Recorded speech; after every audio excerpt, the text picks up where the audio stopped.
चलिए, तो आज के ऑनलाइन लाइव क्लास में आप सबों का स्वागत है।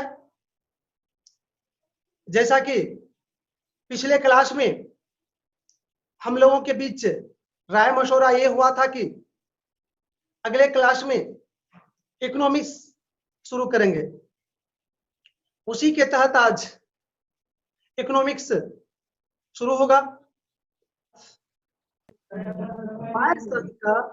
इससे बोर्ड में पूछा जाता है, तो मैं आज इसको शुरू करने से पहले मैं बता दूं आप लोग को कि इस विषय के जनक कोटिल को माना जाता है, लेकिन व्यवस्थित जनक एडम स्मिथ को माना जाता है। और अब शुरू करते हैं हम लोग पहला इकाई। पहला इकाई का नाम है अर्थव्यवस्था एवं इसके विकास का इतिहास।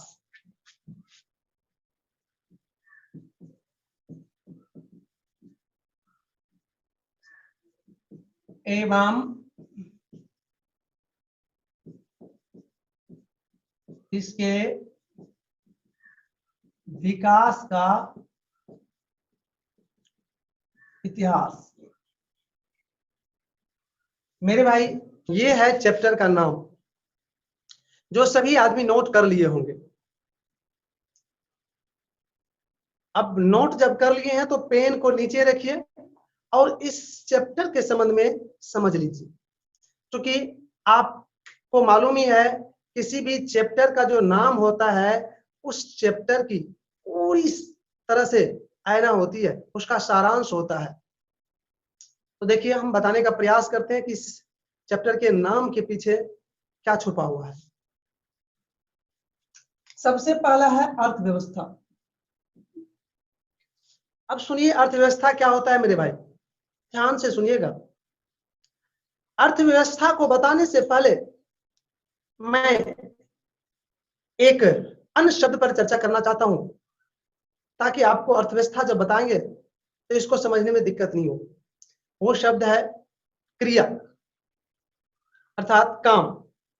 काम को ही क्रिया कहते हैं।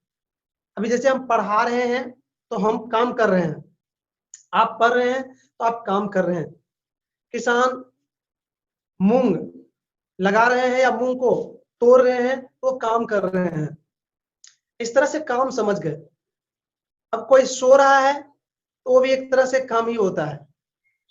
कोई गाना गा रहा है तो वो भी एक तरह से काम ही होता है। लेकिन आज उन कामों के समूह में से एक काम को जानेंगे जिसका नाम है आर्थिक क्रिया या आर्थिक काम। अब आर्थिक क्रिया किसको कहते हैं या आर्थिक काम किसको कहते हैं वो जानेंगे।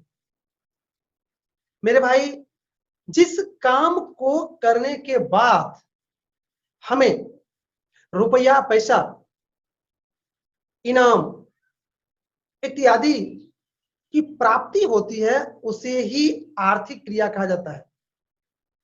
एक बार फिर से सुन लो मेरे भाई कि उस क्रिया को आर्थिक क्रिया कहा जाता है जिसको करने के बाद हमें रुपया, पैसा या पुरस्कार मिलते हैं, उसको कहते हैं आर्थिक क्रिया। और जिससे हमें पुरस्कार या रुपया, पैसा नहीं मिलती है उसको आर्थिक क्रिया नहीं कहते, उसको सिर्फ काम कहते हैं। जैसे मैं एक छोटा उदाहरण दे रहा हूं कि आप अगर घर के अंदर बैठकर किसी गाना को मनोरंजन के लिए गुनगुनाते हैं या गाते हैं तो वो काम हुआ, लेकिन आर्थिक क्रिया नहीं हुआ। लेकिन उसी काम को, उसी गाना को अगर आप किसी स्टेज पर जाके गाएंगे तो वो आर्थिक क्रिया हो जाएगा, क्योंकि वहां पर जाएंगे तो या तो आप पैसा लेके जाएंगे या फिर वहां जो गाना गाएंगे तो कुछ पुरस्कार मिलेगा, आपको वाहवाही मिलेगा। तो वो हो गया आर्थिक क्रिया। शायद समझ में आ गया आपको कि आर्थिक क्रिया क्या होता है। वैसे हम कभी मौका मिलेगा तो इसको नोट भी करवाएंगे, क्योंकि जिस तरह से ज्योग्राफी में हमने बताए थे, संसाधन ज्योग्राफी का मूल मंत्र है, ज्योग्राफी का 10वां ज्योग्राफी का सार है संसाधन। उसी तरह से इकोनॉमिक्स का भी मूल मंत्र, इकोनॉमिक्स का सार क्या है? आर्थिक क्रिया है। शार समझते होंगे शायद, इस तरह से संगीत के 7 शार है ना, या सुर है ना, उसी तरह से होता है सारे गामा पधा नहीं सा, वो हो गया आपका संगीत, उसी पर संगीत के पूरी इतिहास या पूरी तरह से उस पर निर्भर है। तो शायद आर्थिक क्रिया आपने समझ गए। अब मैंने आपसे कहा था इसको समझाने के बाद हम अर्थव्यवस्था समझेंगे। अब सुन लीजिए, आर्थिक क्रियाओं के समूह को अर्थव्यवस्था कहा जाता है। देखिए, अगर आपने आर्थिक क्रिया समझ गए तो अर्थव्यवस्था को समझने में किसी तरह की दिक्कत नहीं है। आर्थिक क्रिया के समूह को अर्थव्यवस्था कहा जाता है। और इस चैप्टर में पढ़ना है आर्थिक क्रिया एवं इसके विकास का इतिहास। और इस चैप्टर में पढ़ना है आर्थिक क्रिया, जितना भी आर्थिक क्रिया है उन सब का कैसे कैसे विकास हुआ, उसी का इतिहास पढ़ना है, मतलब बीता हुआ चीज पढ़ना है, कैसे आया। तो शायद अर्थव्यवस्था भी समझ गए, आप आर्थिक क्रिया भी समझ गए। अब इसमें अगर किसी तरह का दिक्कत है आप हमसे क्वेश्चन कर सकते हैं, पूछिए कुछ।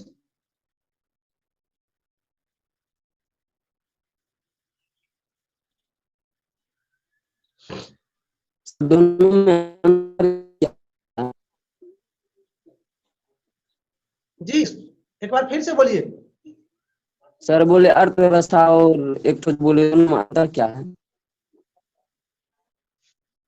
अर्थव्यवस्था बोले, एक आर्थिक क्रिया बोले, तो आर्थिक दोनों में क्रिया के अंतर समूह को क्या है? अर्थव्यवस्था कहते हैं। जी, आर्थिक क्रिया के समूह को अर्थव्यवस्था कहते हैं। क्रिया मतलब काम, काम के समूह को ही, तो काम तो बहुत तरह के होते हैं, लेकिन आर्थिक काम जो होता है उसके समूह को अर्थव्यवस्था कहते हैं। अब आगे बढ़े। चलिए, तो अच्छी बात है कि आपका सिंगल आ रहा है, मौन रहना आपका ये संकेत कर रहा है कि आगे बढ़े। अब इंपॉर्टेंट पॉइंट हम लिखेंगे, चूंकि सभी जानते ही हैं कि कोई चैप्टर जब हम लोग शुरू करते हैं तो उसमें जितना भी पॉइंट पढ़ना है उसको एक जगह हम लोग एक नोट करते हैं और जिसका नाम रखे हैं इंपॉर्टेंट पॉइंट। अब लिखना शुरू कीजिए।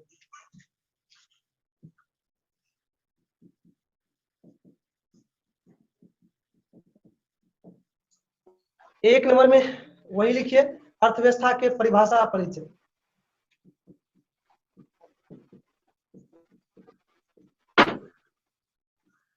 अर्थव्यवस्था की परिभाषा परिचय। दूसरा नंबर में लिखिए अर्थव्यवस्था के प्रकार।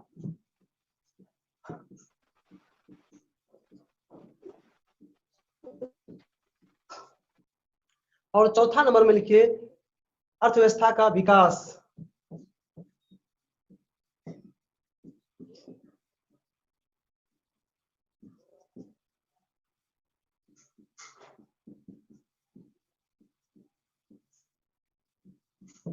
और 5वां नंबर में लिखिए समावेशी विकास।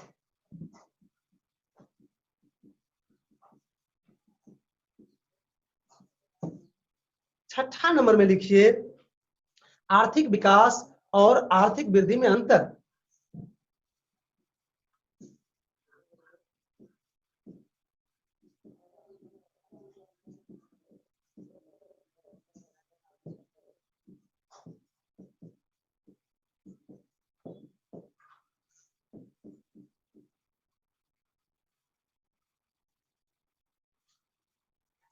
ये 6 नंबर तक लिख लीजिए, फिर आगे बढ़ते हैं।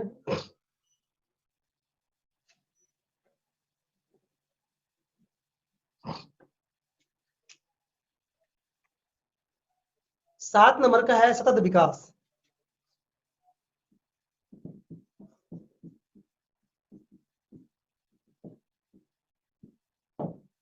8 नंबर का है आर्थिक नियोजन का अर्थ।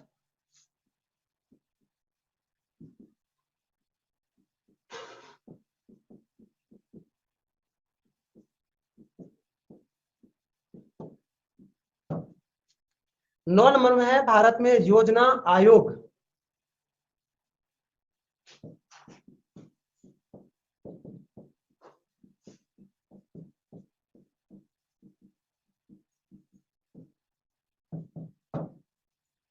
और 10 नंबर में है राष्ट्रीय विकास परिषद।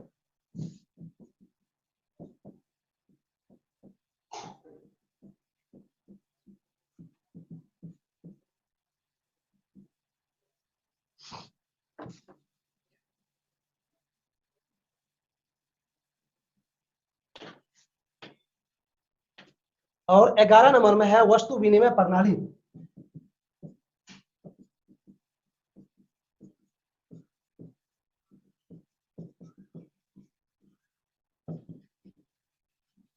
बारह नंबर में है मौद्रिक प्रणाली।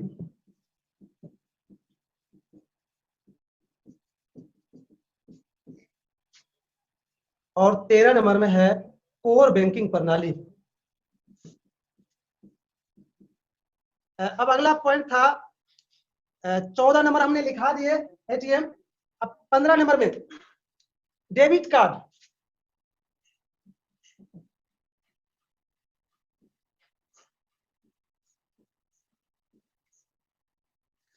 डेबिट कार्ड, उसके बाद है अगला पॉइंट क्रेडिट कार्ड।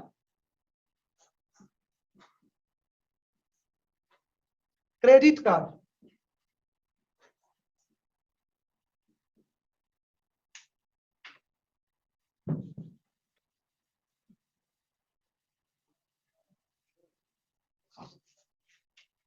सत्रह नंबर में है आर्थिक विकास की माप एवं सूचकांक।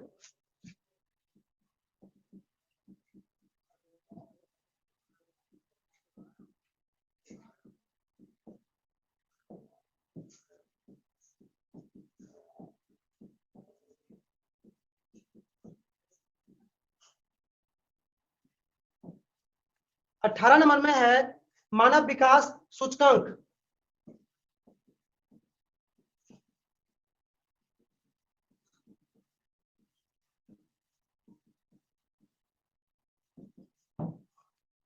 उन्नीस नंबर में है आधारिक संरचना।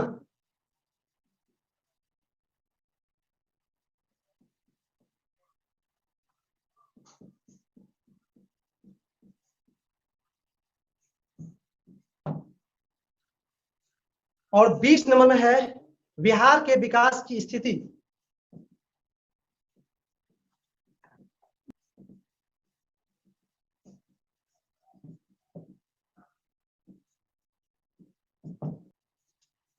और 21 नंबर में है बिहार के पिछड़ेपन के कारण।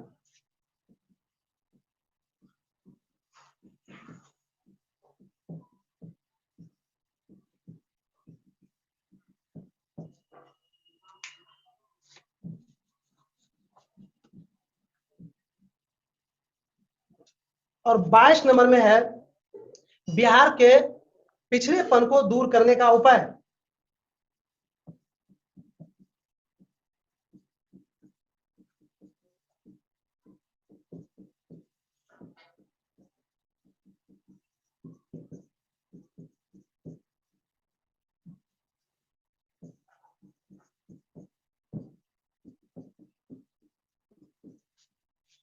और 23 नंबर में है देश के आर्थिक विकास में बिहार के विकास की भूमिका।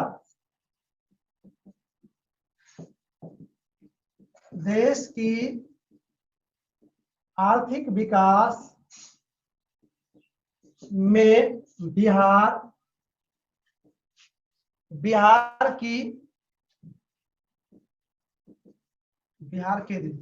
के विकास की भूमिका।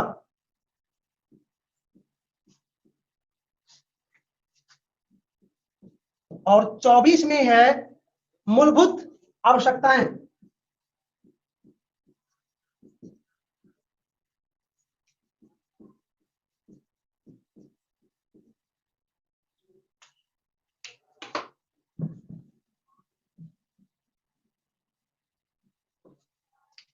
और 25 में है गरीबी रेखा।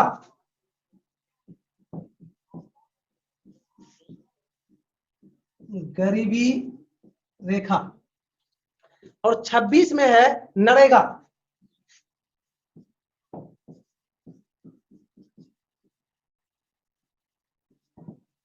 और 27 में वही है जो सभी जानते हैं, प्रमुख स्मरणीय तथ्य।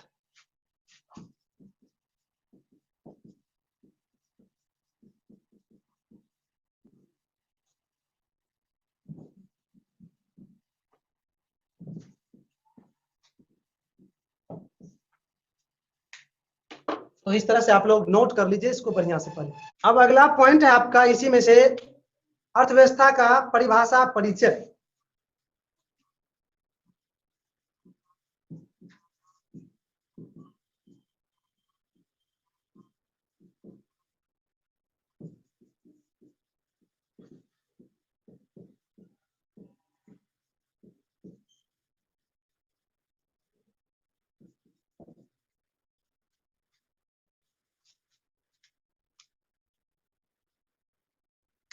अभी अभी इस पर हमने चर्चा किए थे, पहले इसको सुन लीजिए। हमने बताए थे किसी एक देश में संपादित होने वाली सभी आर्थिक क्रियाओं के समूह को अर्थव्यवस्था कहा जाता है। अभी अभी बताए थे हम थोड़ा देर पहले। देखिए, किसी एक देश में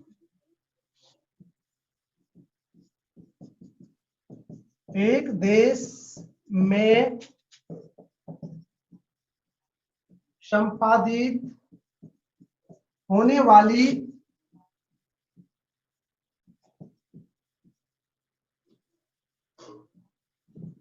आर्थिक क्रियाओं के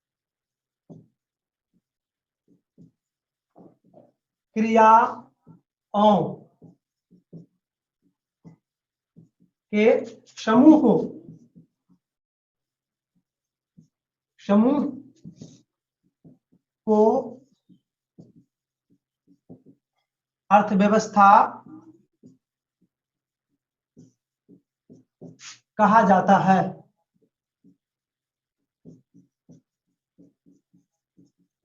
लिख लीजिए आप लोग। एक बहुत बड़े इकोनॉमिक्स के विद्वान है ब्राउन, उन्होंने भी इसके संबंध में कुछ कहा है। उन्होंने कहा है कि अर्थव्यवस्था समाज की सभी आर्थिक क्रियाओं का योग है। वो भी लिख लीजिए नीचे में, ब्राउन के अनुसार।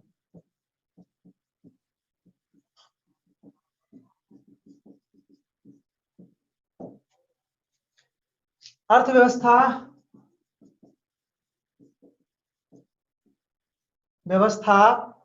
समाज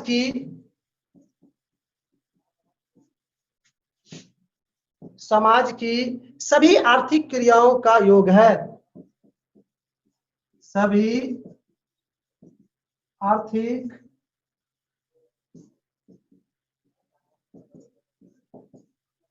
का